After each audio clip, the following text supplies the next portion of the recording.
అవినీతికి వ్యతిరేకంగా ఉద్యమం చేసి ఈ స్థాయికి వచ్చారు సార్ కేజ్రీవాల్. సో అదే అవినీతి కేసులో ఇప్పుడు అరెస్ట్ అయ్యారు.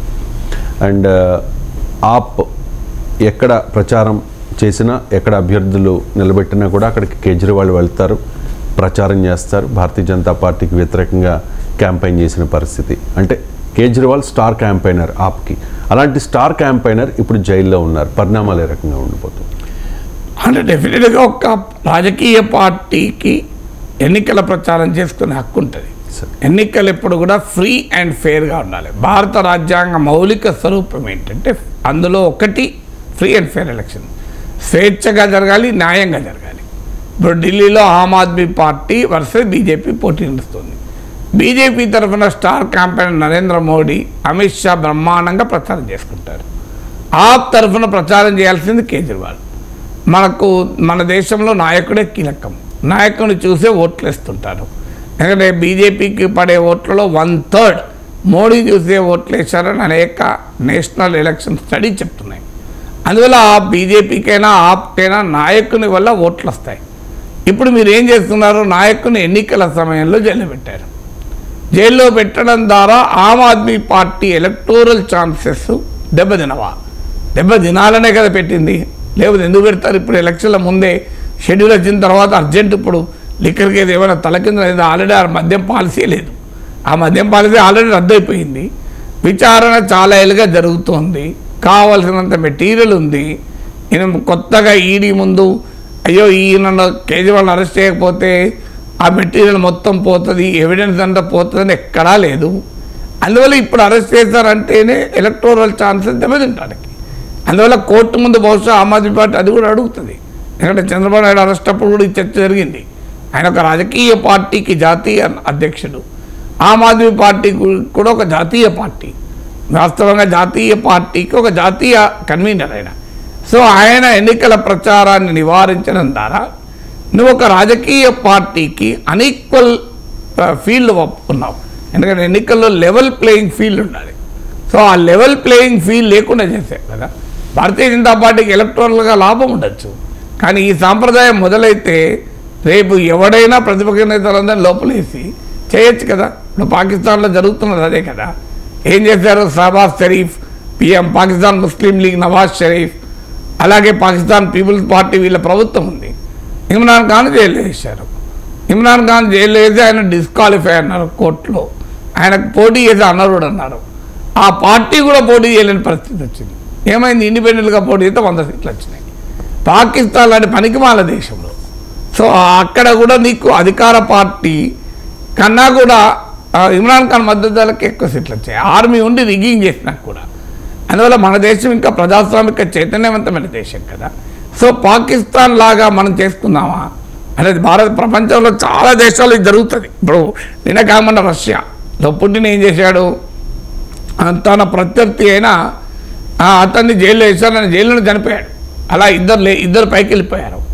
సో ఆయనకి ఏమైంది? 77% పోలింగ్ జరిగింది రష్యాలో. 88% పుతిన్కి వచ్చాయి ఓట్లు. ఆయన సమీప ప్రత్యర్థి ఏంటంటే నార్మల్గా 10% తేడా ఉండొచ్చు, అదే ఎక్కువ. అంటే ఆయన సమీప ప్రత్యర్థి కమ్యూనిస్ట్ పార్టీ అభ్యర్థికి 4% వచ్చింది ఓటింగ్, 4.3. అంటే ప్రపంచంలో ఎక్కడైనా కనబడుతుంది మనకు. అలా గెలిచిన వారికి ఓడిన వారికి 84% తేడా. అసలు ఊహించగలమా? ఏమున్నది? మనం వ్యతిరేకించిన వాళ్ళందరూ లోపలైతే ఎట్లే ఉంటుంది. అలాగే మియన్మార్లో మిలిటరీ పాలన ఉంది. దాన్ని వ్యతిరేకించి ఆంగ్ సాంగ్ సూకీ ఆమె పెద్ద పోరాటం చెప్తుంది. సో ఆమెకు ఎన్నికల్లో పోటీ చేసే అర్హత లేదు. ఇలా ప్రపంచంలో అనేక దేశాల్లో అసలు పోటీ చేసడానికి అర్హత లేకుండా చేసి వాళ్ళని జైల్లో పెట్టి ఎన్నికలు అయిపోయినట్టుగా తతంగం మామ అనిపించి మేము ప్రెసిడెంట్ అయిపోయినాం, ప్రైమ్ మినిస్టర్ అయిపోయినాం డిక్లేర్ చేసుకుంటారు. అన్ఫార్చునేట్లీ భారతదేశంలో ఈ ధోరణి లేదు. భారతదేశంలో ఇంతవరకు ఒక గొప్ప ప్రజాస్వామ్యం ఉన్నంతలో పరిమితులతో ఉంది. ఇప్పుడు మనం ఎక్కడికి పోతున్నాం? జార్ఖండ్ ముక్తి మోర్చా నాయకుడు ఏమేస్తారని లోపలేయాలి.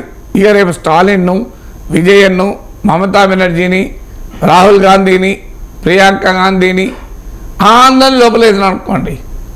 ఏమున్నది? ఇక బీజేపీకి ఎదురే ఉండదు కదా. ఎన్నికల్లో ప్రచారం కూడా లేదు. ఈజీగా గెలిచిపోతారు కదా. ఎందుకంటే పోటీ అయితే వీళ్ళే కదా. శరద్ పవార్ను అందరి లోపలేసి పడేస్తాయి. సో దీన్ని ఒప్పుకుందామా? సో వాళ్ళ మీద కేసులు ఉండొద్దని అంటలేను. రాజకీయ నాయకులు కనుక వాళ్ళు నేరం చేస్తే తప్పించుకోవాలి, ఎన్నికలు ఉన్నాయి కనుక వాళ్ళు జైలు వేయకూడదు, వాళ్ళు విచారణ ఎదుర్కోకూడదు, పొలిటికల్ క్లాస్కి ఏదో ప్రత్యేక ప్రివిలేజెస్ ఉండాలని అనేది కాదు.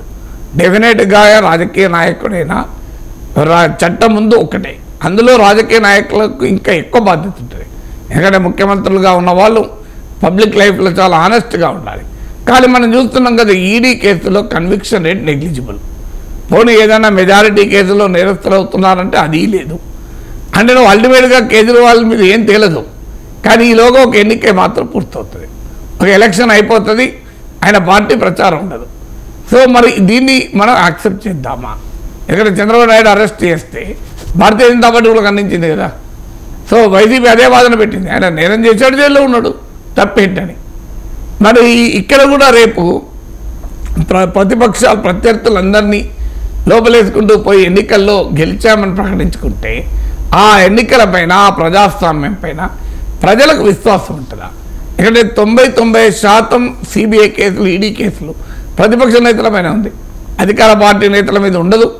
బీజేపీలో చేరితే అవి కదలవు, బీజేపీ ఎన్డీఏలో చేరితే అవి మెదలవు, నీకు ఏది ఉండదు కదా. మరి దీన్ని ఎంతకాలం యాక్సెప్ట్ చేద్దాం? ఇదే చంద్రబాబు నాయుడు మీద అంతకుముందు కేసు, ఇదే జగన్మోహన్ రెడ్డి పైన కేసులు. ఇప్పుడు ఏం జరిగింది? 10 ఏళ్లలో ఏం జరగలే కదా.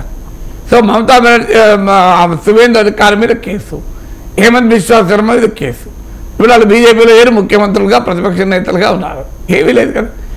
అశోక్ చౌహాన్ నిన్న మొన్నటి దాకా ఆయన ఆదర్శ సొసైటీ కుంభకోణంలో నిందితులు, పార్లమెంట్లో కూడా కేంద్ర ప్రభుత్వం చెప్పింది. ఆయన ఆ పార్లమెంట్లో చెప్పిన వారం రోజులలో ఆయన బీజేపీ ఎంపీ. అసలు మరి ఏం చేద్దాం దీన్ని ఇప్పుడు? అంటే అవినీతి పరులని శిక్షించడమే మోడీ ప్రభుత్వ వైఖరి అయితే, ఓ సువేంద్ర అధికారి ప్రతిపక్ష నేత కాకూడదు, ఓ హేమంత్ బిశ్వా శర్మ ముఖ్యమంత్రి కాకూడదు, ఓ అశోక్ చౌహాన్ రాజ్యసభ సభ్యుడు కాకూడదు కదా. మరి ఒకవైపు మీరు అవినీతి వ్యతిరేక పోరాటం అంటూ అవినీతి పనులను మళ్ళీ మీ పార్టీలో చేర్చుకుంటూ ప్రతిపక్షాల మీద కేసులు పెడుతూ ఆ కేసుల్లో ఎలాగూ శిక్షలు పడవు, ఈలోగా వాళ్ళు రాజకీయ ప్రచారం చేసుకోరు. ఇది డెమోక్రసీకి మంచిదా అనేది ప్రజలు ఆలోచించాలి.